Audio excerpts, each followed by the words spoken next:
लोग ले लेते हैं ना चीज।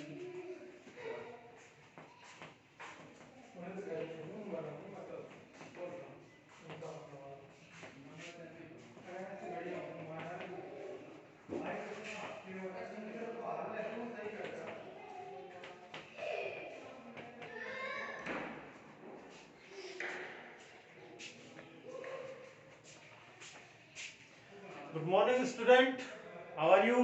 Fine, okay. देखो, इससे पिछली जो क्लास थी हमारी, उस क्लास के अंदर हमने एम्ब्रियोजेनेसिस को पढ़ा था, भ्रूण परिवर्धन को पढ़ा था। आपको याद होगा क्या पढ़ा हमने? भ्रूण परिवर्धन, राइट? ओके, यानी कि लगभग जो है एंजियोस्पर्मिक प्लांट के अंदर जो भी जनन की रिप्रोडक्शन की जो प्रोसेस थी वो हमने कंप्लीट कर ली है।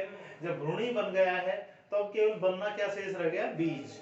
तो आज जो हमारा जो टॉपिक है वो है बीज का परिवर्धन, ठीक है, डेवलपमेंट ऑफ सीड। क्या है हमारा आज का टॉपिक? बीज का परिवर्धन। लास्ट टॉपिक है इस चैप्टर का, सबसे लास्ट टॉपिक है, ठीक है। पिछले वीडियो में मैंने बता दिया था कि लास्ट है, लेकिन बीज का परिवर्तन रह गया था, ठीक है। तो इसको भी थोड़ा सा समझना जरूरी है। इसमें कुछ ज्यादा परिवर्तन नहीं आते, ठीक है। जो कुछ होना था, जो प्रोसेसिंग थी, वो सारी कंप्लीट हो चुकी है। यहाँ पर सिर्फ क्या है कि जो जो हमारा बीजांड है उसके जो अलग अलग जो पार्ट होते हैं उनके अंदर ही थोड़ा बहुत परिवर्तन आ जाता है, मैच्योरिटी आ जाती है उनमें, और उस मैच्योरिटी यानी कि परिपक्वता से जो बीजांड है वो बीज में बदल जाता है, ठीक है। तो लास्ट टॉपिक है हमारा बीज। कुछ दो चार इसमें नोट्स मैं आपको लिखवा दूंगा जो कि हमारे बीज के अंदर कुछ विशेष प्रकार की जो अतिरिक्त जो स्ट्रक्चर होती हैं, ठीक है, उन अतिरिक्त स्ट्रक्चरों से संबंधित है, ठीक है। तो आज का क्या टॉपिक है? बीज का परिवर्धन, ठीक है। लेट्स बिगिन, शुरू करते हैं। ध्यान देना सभी। बीज का परिवर्तन, आप जानते हैं कि द्विनिषेचन के पश्चात युग्मनज का निर्माण होता है, युग्मनज से भ्रूण का निर्माण होता है और भ्रूणकोश का निर्माण होता है, ठीक है। ये प्रोसेस हम पढ़ चुके हैं।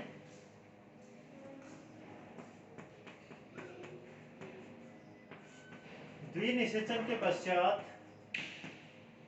देखो ये लास्ट वीडियो है, इस वीडियो के नोट्स आपको उपलब्ध नहीं होंगे क्योंकि यहाँ पर जो मैं इसके ऊपर बोर्ड के ऊपर जो लिख रहा हूँ आपको वही अपनी नोटबुक में उतारना है। पिछला जो पार्ट था अपना पार्ट 7 के नोट्स में आपको भेज दूंगा, लेकिन अब भी 3-4 बच्चों के अलावा ज्यादा बच्चे नहीं जुड़े हैं, जबकि हमारे पास 16 या 17 स्टूडेंट थे बायोलॉजी में, हिंदी मीडियम में। अगर आप चाहें तो सभी जुड़ेंगे तो ही मैं नोट्स भेज पाऊंगा, ठीक है। जो बच्चे जुड़े हैं या फिर आज में इंतजार करूंगा, मैं उन बच्चों के पास नोट्स भेज दूंगा, ठीक है। फिर आप अपना कहीं से इधर उधर से देख लेना, मुझे नहीं पता है, बार बार थोड़ी भेजे जाएंगे, ठीक है ना। एक बार सभी जुड़ जाएंगे तो काफी अच्छा रहेगा। तो द्विनिषेचन के पश्चात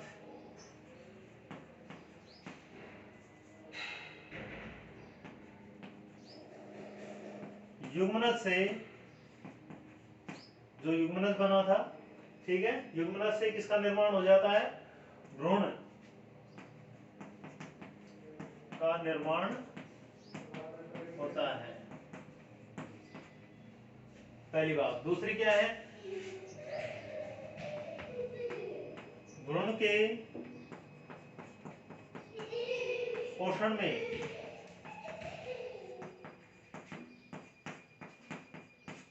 भ्रूणपोष कार्य करता है, ठीक है। भ्रूण के पोषण में भ्रूणपोष कार्य करता है, जिससे भ्रूण जो होता है वो धीरे धीरे विकसित होता हुआ चला जाता है, बड़ा होता चला जाता है, जिससे भ्रूण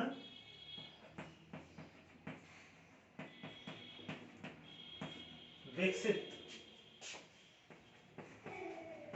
होता रहता है, ठीक है।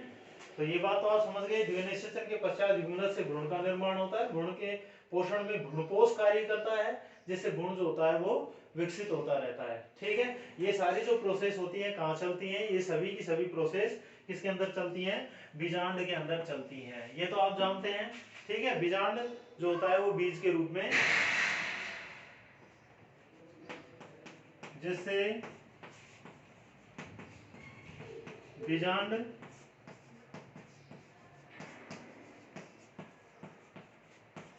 बीज के रूप में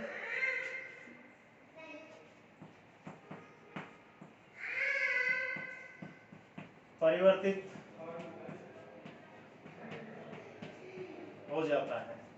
जैसे बीजांड जो होता है वो बीज के रूप में परिवर्तित हो जाता है। अब बीजांड के अंदर कुछ स्ट्रक्चर होती हैं, उनमें किस तरह का परिवर्तन आता है?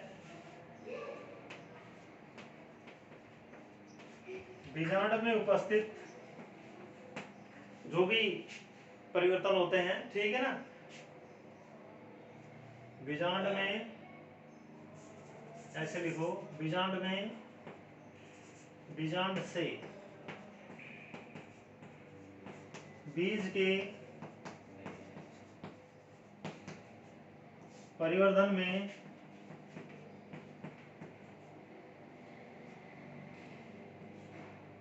जब बीजांड से बीज का परिवर्तन होता है, बीजांड से बीज के परिवर्तन में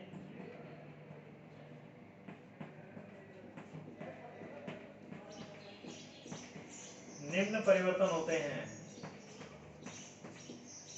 क्या होते हैं? निम्न परिवर्तन होते हैं। इसको मैं मिटाऊंगा, इसको लिख लो फटाफट के। द्विनिषेचन के पश्चात विपुलन से भ्रूण का विकास हो रहा है, भ्रूण के पोषण के लिए भ्रूणकोश जिम्मेदार होता है, ठीक है। ये सारी प्रोसेस बीजांड में होती है। बीजांड जो होता है बीज के रूप में परिवर्तित हो जाता है और फिर उसके पश्चात कुछ परिवर्तन आते हैं जिससे कंप्लीटली जो है वो बीज बन जाता है, ठीक है। क्या क्या परिवर्तन आते हैं? पहला जो परिवर्तन है वो क्या है? नंबर 1 क्या होगा कि जो बीजावरण, जो अध्यावरण होते हैं, अध्यावरण का तो नाम सुना होगा आपने, अध्यावरण संरचना है ये, ठीक है, यानी कि बीजांड का भाग है, ऐसे लिख सकते हैं आप इसे, बीजांड का भाग। बीजांड का एक भाग जो है अध्यावरण, ध्यान कीजिए, माइंड कीजिए इस चीज को कि अध्यावरण किसमें बदल जाता है? अध्यावरण से किसका निर्माण हो जाता है? बीजावरण का निर्माण हो जाता है, ठीक है। 2 बीजावरण बनते हैं और ज्यादातर जो बीजांड होते हैं उसमें ये भी देखने को मिलता है कि 2 ही अध्यावरण होते हैं, बाह्य अध्यावरण और आंतरिक अध्यावरण। बाह्य अध्यावरण जो होता है बाह्य बीज चोल बना लेता है, आंतरिक अध्यावरण जो होता है वो आंतरिक बीज चोल बना लेता है। इसको मैं नीचे लिख देता हूं, आपके ध्यान रहेगा। बीजावरण,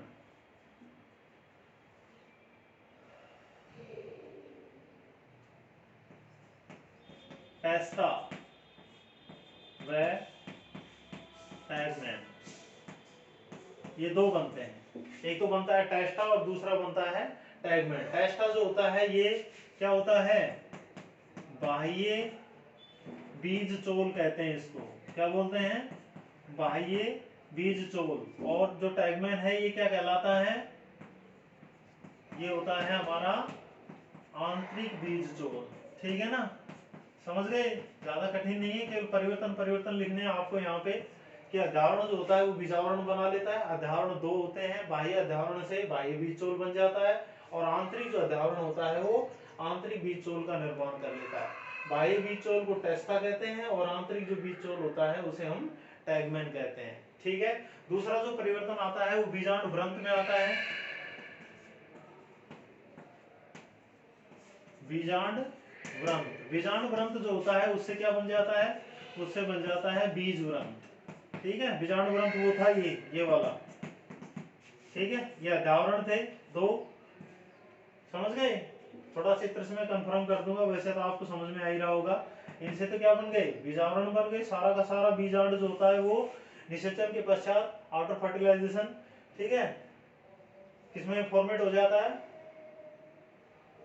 फॉर्मेट इनटू सीड, बीज में बदल जाता है, ठीक है। तो ये इसकी बात कर रहे हैं, बीजाणु व्रत जो होता था वो किसमें बदल गया? वो बदल गया बीज व्रत में, ठीक है। फिर उसके पश्चात भ्रूणपोष,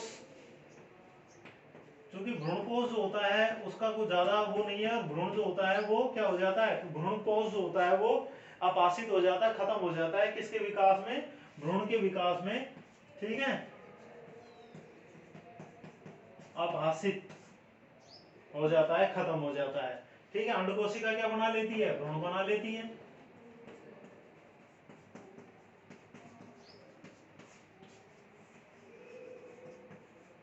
अंड कोशिका क्या बना लेती है? भ्रूण बना लेती है। और द्वितीयक केंद्रक जो होता था वो क्या बना रहा था? अरे इन्हें हम पढ़ चुके हैं पहले, ज्यादा कुछ नहीं है इनमें। द्वितीयक केंद्र क्या बना लेता है? भ्रूणपोष बना लेता है, ठीक है। तो इस तरह के कुछ परिवर्तन आते हैं बीज बनने से पहले बीजांड के अंदर। ठीक है, ये परिवर्तित बीज का भाग है, ऐसे भी लिख सकते हैं, ये बीजांड का भाग और ये हो गए बीज के भाग। ठीक है, बीजांड का जो भाग अध्यावरण था उसने बीज का बीजावरण बना लिया, जो उसका बीजांड ग्रंथ था उसने बीज ग्रंथ बना लिया, उसका जो भ्रूणपोष था वो खत्म हो गया। भ्रूण के विकास के लिए अंड कोशिका भ्रूण में बदल जाती है, द्वितीयक अंदर बना जाता है भ्रूणपोष। ठीक है, तो ये तो हमारा हो गया क्या, बीज का परिवर्तन। बड़ा सिंपल है, कुछ दिक्कत नहीं आएगी। अब इसके पश्चात दो तीन आपको नोट्स बता देता हूं मैं, जो कि बहुत जरूरी, स्क्रीनशॉट लेके इसे अपनी नोटबुक में उतार लो।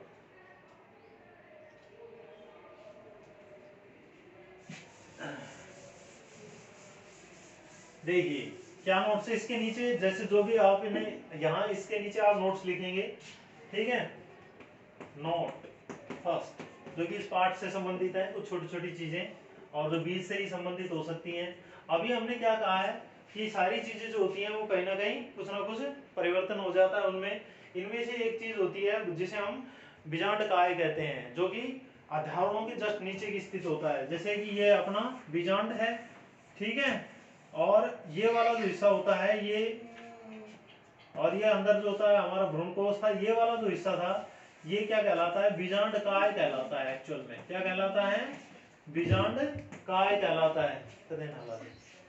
ठीक है, और ये बीजांड काय से ही संबंधित हमारा पहला नोट्स है। ठीक है, छठा नंबर उसमें आप लिख सकते हैं बीजांड काय जो होता है वो अपाशित हो जाता है, ऐसे लिख सकते हैं। पहला जो नोट्स है वो क्या है कि बीजांड काय से संबंधित है। क्या लिखेंगे इसमें कि कुछ पादपों में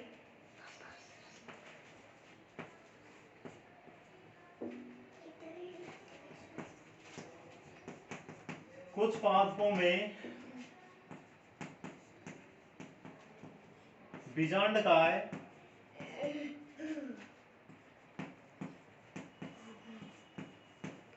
पतली परत के रूप में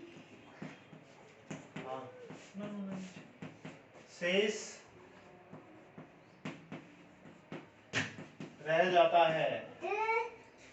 कुछ पादपों में बीजांड काय जो होता है वो पतली परत के रूप में शेष रह जाता है, जिसे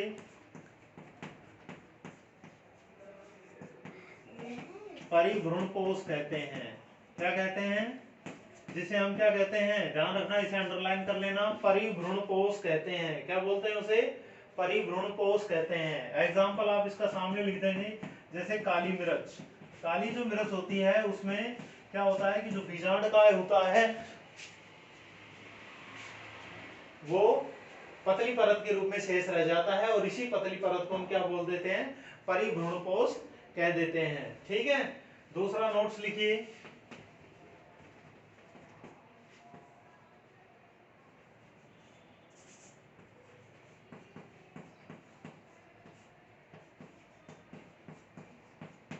एक फैमिली का नाम लिखा है मैंने यूफोरबिएसी। ठीक है, यूफोरबिएसी बरगद वाली, यूफोरबिएसी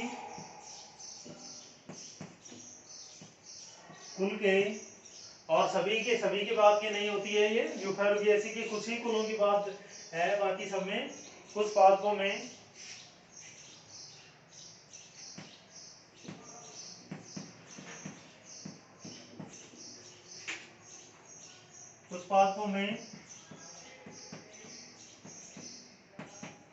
बीजांड द्वार की तरफ, जो बीजांड द्वार होता है उसकी बात कर रहे हैं। कुछ पादपों में बीजांड द्वार की तरफ क्या होता है, एक सफेद संरचना पाई जाती है।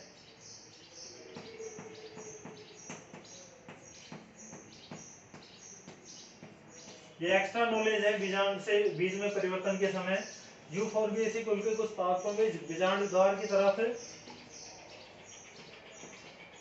एक सफेद संरचना पाई जाती है, जिसे क्या बोलते हैं, जिसे हम कैरेंकल बोलते हैं। क्या बोलते हैं, कैरेंकल। जिसे क्या कहते हैं, जिसे हम कैरेंकल कहते हैं। ठीक है, ओके। इसके बाद है नोट 3। नोट 3 जो है उसका वो है हमारा एरिल के बाद में, एरिल के रूप में। ठीक है,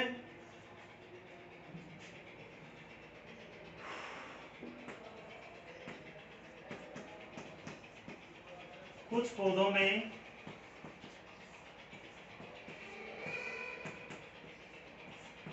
बीजांड के चारों तरफ एक मासल संरचना पाई जाती है। कुछ पौधों में बीजांड के चारों तरफ एक मासल संरचना पाई जाती है जिसे क्या बोलते हैं, एरिल कहते हैं। ध्यान रखना, जिसे एरिल कहते हैं। ठीक है, एरिल कहते हैं। समझ गए? एग्जाम्पल इसका यहां पर लिख देता हूं मैं। लीची, लीची में खाने योग्य भाग एरिल कहलाता है।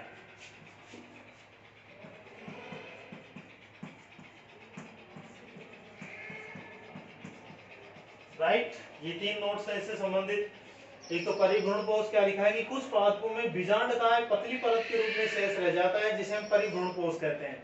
समझ गए? दूसरा है यूफोर्बिएसी कुल के कुछ पादपों में जो बीजांड द्वार होता है उसकी तरफ एक सफेद रंग की संरचना पाई जाती है जिसे हम कैरेंकल कहते हैं। तीसरा है कि कुछ पौधों में बीजांड के ही चारों ओर, ठीक है, बीजांड के चारों ओर एक मासल संरचना पाई जाती है जिसे हम क्या कहते हैं, एरिल कहते हैं। लीची तो आप सबने देखी होगी, खाई भी होगी। लीची आप सभी ने देखी है, खाई भी है। तो लीची का जो खाने वाला जो सफेद सफेद भाग होता है ना, ठीक है, अंदर तो बीज होता है, बीज के ऊपर जो स्ट्रक्चर चढ़ी हुई होती है वो क्या कहलाती है, वो कहलाती है माय डियर स्टूडेंट, वो कहलाती है एरिल। ओके, तो एरिल जो होता है वो लीची का खाने योग्य भाग होता है। अक्सर परीक्षा में ये पूछा जा सकता है 1 नंबर के क्वेश्चन में कि लीची के खाने योग्य भाग को किस नाम से जानते हैं, तो आप फट देन बता देगा कि वह एरिल रेस। Okay, good. तो ये हमारे इससे संबंधित कुछ नोट थे। ठीक है, पार्ट जो है वो लगभग समाप्ति की ओर है। स्क्रीनशॉट लेके इसको नोट में उतार लीजिए।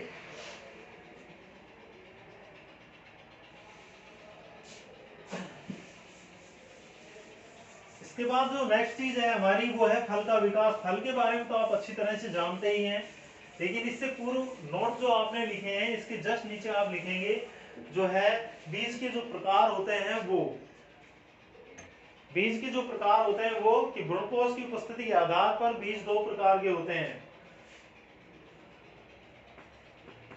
बीज के प्रकार, ठीक है, आसान है। और इसमें आप क्या लिखेंगे, आप लिखेंगे भ्रूणपोष की उपस्थिति के आधार पर बीज कितने प्रकार के होते हैं, बीज 2 प्रकार के होते हैं। ठीक है, कितने प्रकार के होते हैं, बीज होते हैं 2 प्रकार के, बड़े आसान से हैं। नंबर 1 अभ्रूणपोषी, कौन से होते हैं, अभ्रूणपोषी, अभ्रूणपोषी। और दूसरे जो होते हैं वो होते हैं भ्रूणपोषी, भ्रूणपोषी। ठीक है, दोनों की परिभाषा आप स्वयं लिख लेंगे, बड़ा आसान है कि अभ्रूणपोषी में क्या लिखेंगे, इन बीजों में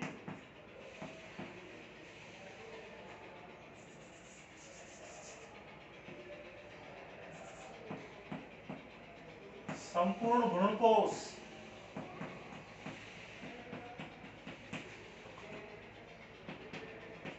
भ्रूण के विकास में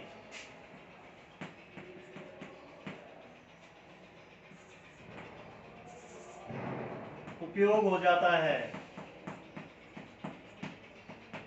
आसान है कि जब भ्रूण का विकास होता रहता है तो जो भ्रूणकोश द्वितीयक केंद्रक से बना था 3 सेकंड के पश्चात, ठीक है, वो सारा का सारा उपयोग में आ जाता है। इसलिए बीज में कोई भी भ्रूणकोश उस नहीं पाया जाता। तो ऐसे जो बीज होते हैं उन्हें हम क्या कहते हैं, अभ्रूणपोषी कहते हैं।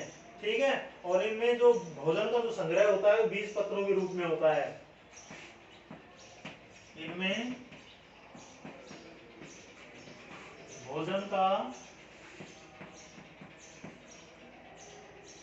संग्रह किसके रूप में होता है? बीज पत्रों के रूप में होता है। ठीक है, एग्जाम्पल बड़ा आसान है, एग्जाम्पल होगा द्विबीजपत्री पादप। द्विबीजपत्री पादप, राइट। दूसरा जो होता है वो भ्रूणपोषी।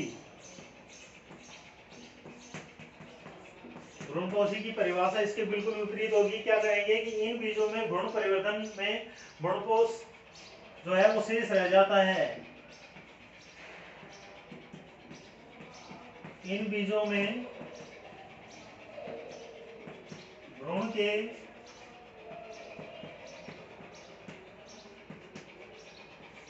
परिवर्तन के पश्चात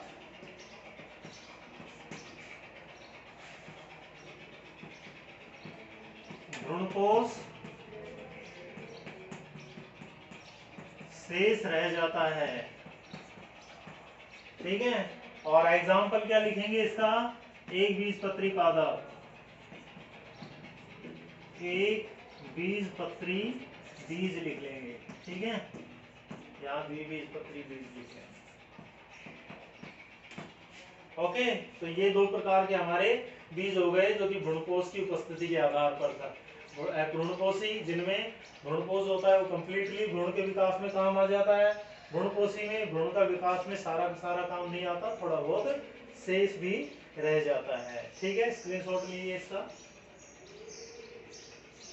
ओके, ये दूसरी चीज। तीसरी जो चीज है वो है फल का विकास। बीज के पश्चात फल बनना है, और फल के विकास में आपको सिर्फ एक चीज लिखनी है कि फल का जो विकास होता है वो अंडाशय से होता है। ठीक है, बीज बनने के पश्चात फल का विकास। इसमें क्या लिखेंगे? इसमें लिखेंगे बीज बनने के पश्चात, बीज जब बन जाता है उसके पश्चात अंडाशय से फल का क्या हो जाता है? परिवर्धन हो जाता है, राइट। बीज बनने के पश्चात अंडाशय से फल का परिवर्धन हो जाता है। ठीक है ना, ये तो बात हो गई हमारी इसकी। तो फल का जो परिवर्तन है वो इससे हो गया। अब इसमें एक दो लाइन और भी आप जोड़ सकते हैं अपनी तरफ से।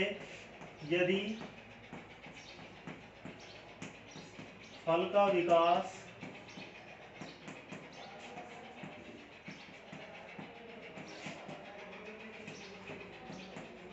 केवल अंडाशय से होता है, यदि फल का जो विकास है वो किससे हो रहा है? यदि फल का विकास केवल अंडाशय से होता है तो ऐसे फलों को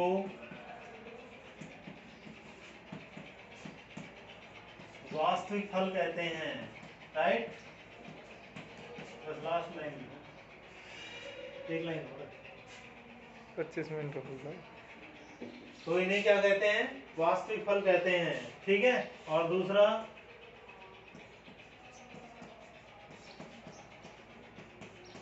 इसमें अधिकांश फल आते हैं ऊपर वाले में। एग्जाम्पल अगर आप लिखना चाहें तो लिख सकते हैं अधिकांश फल। ज्यादातर फलों का विकास अंडाशय से होता है। जिन फलों के विकास में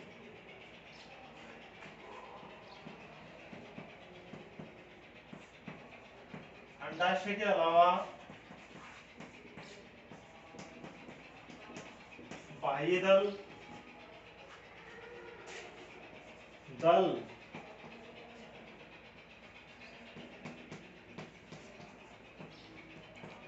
आदि चक्र भी भाग लेते हैं,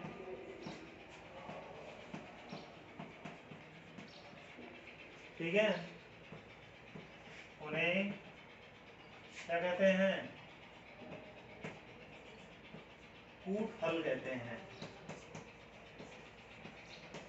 क्या कहते हैं? कूट फल। ठीक है, झूठे, अवास्तविक। एग्जाम्पल आप इसका लिख सकते हैं, जैसे सेब। सेब का जो विकास होता है वो कैसे होता है, उसके अंदर बाह्य दल और दल पुंज दोनों ओर एक्स्ट्रा भाग लेते हैं, ठीक है ना। तो ये चीजें आप याद रखेंगे। ओके, तो ये आज का हमारा टॉपिक था। और इसके अंदर साथ साथ आज जो हमने जो आपको पढ़ाया है पार्ट लास्ट चैप्टर 3 का, ये लास्ट पार्ट था, पार्ट 8, ठीक है ना। इसके जो नोट्स हैं ये आपको यहीं से जो मैंने लिख दिए हैं बोर्ड पे, यहीं से अपने नोटबुक में उतारने हैं, ठीक है। पार्ट खत्म है।